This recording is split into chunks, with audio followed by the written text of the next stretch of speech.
Hello everyone. পাথরের ওপর আছড়ে পড়া সমুদ্রের ঢেউ জীবনের খুব দরকারি দুটো লেসন শেখায়, একটা অধ্যবসায়ের আর একটা রেজিলেন্সের।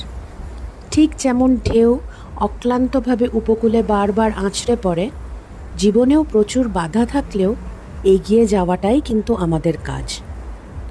উপকূলের পাথরের মতো আমাদের জীবনেও যে চ্যালেঞ্জগুলো আমরা ফেস করব, সেগুলোকে মাঝে মাঝে খুব অপ্রতিরোধ্য মনে হতে পারে, কিন্তু মনে রাখতে হবে বারবার আছড়ে পড়া ঢেউও পাথরকে জীর্ণ করে।